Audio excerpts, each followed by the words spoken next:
Hello, everyone, and welcome back to the Author's Den. I'm thrilled today because we have with us Binaisha, the author of Aurelya's Magical Dream.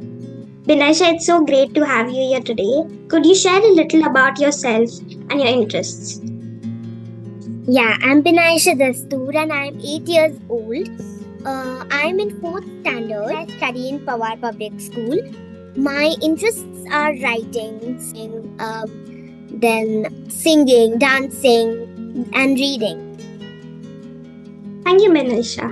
Moving on to your book, what inspired you to write your first book? Yes, my inspiration is my books that when I was small, like 4 or 5 years, my mother read me so much books that now it has in my habit that I go to my shelf and then get a book and then read it, open it for 2 or 3 hours. Amazing how sometimes even small things can inspire a person. And as we continue our conversation, can you tell us about your journey as an author? Yes, my journey has been a little bit struggles.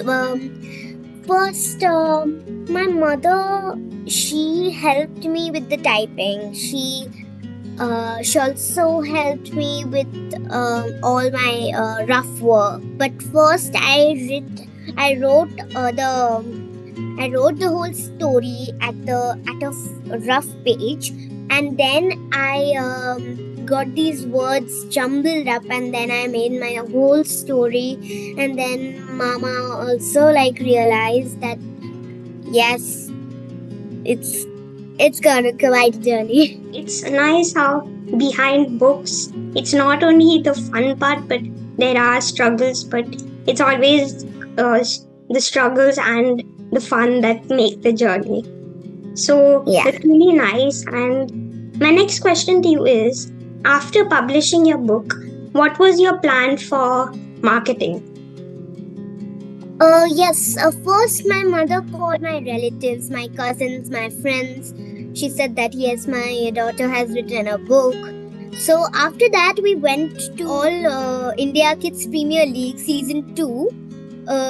In the Kids Premier League Season 1, I was the winner in the poem Recited. So I was one of the winners.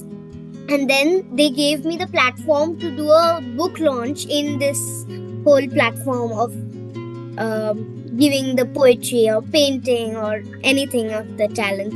So after that, went to a toy store named Toily in Panchil Towers, Pune. So then there was a book signing event. There we went, and it was a very big event. And then my mother called some organization in America, and they bought 100 copies, and my school also got some few copies.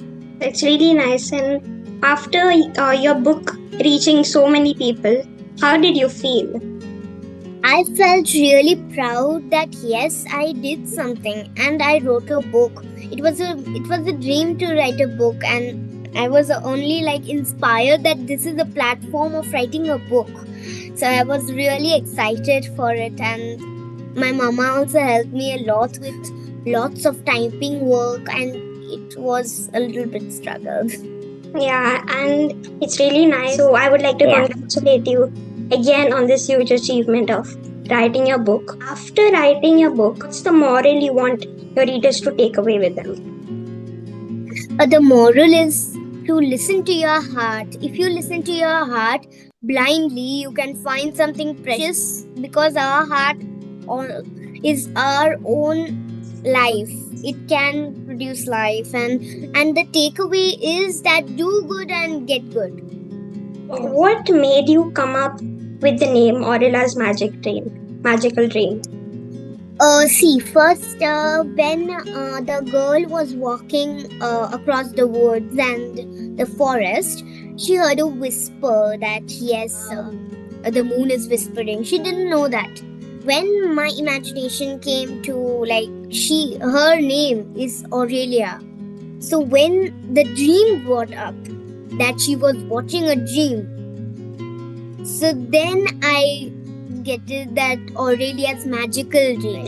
I really like the name, and whenever like a person is suggesting your book to someone, it sounds nice also that Aurelia's magical dream, you should read it. So now for our aspiring authors tuning in, what advice do you have for them as they are pursuing their dreams to write their own book? Please read more, write more. This is the main thing. And please don't watch mobiles, and mobiles are actually very bad for our eyes. Both a phone and books, they have their own advantages and disadvantages. But I think that when you read a book, right, it's something that's different from a movie. In a movie, you're able to see how everything is, but in a book, you're able to imagine how the whole story is, how the characters are. Only in the movies we get fiction, but we can always see with our eyes. But when we read a book, we set the concept of the book in our mind, and then we imagine it that yes, that happened, yes, that happened. So then in the book we write that inspiration. So before we end this amazing episode, I'm sure our audience is eager to know, when can we expect your next book? Actually, I've written my next book, When Ruby Meets Herself, and it has been published. Some of my relatives, my friends have bought them, but not around the world. So that's nice. So did you publish it on BriBooks? Like, can we find it there? Yes, we can find it there. Binaisha, chatting with you today was absolutely fantastic. Thank you so much for coming to Author's Den and giving us a peek into your magical world of writing. To all our listeners, thank you for joining in, and stay tuned for more such videos. Till then, happy reading and writing.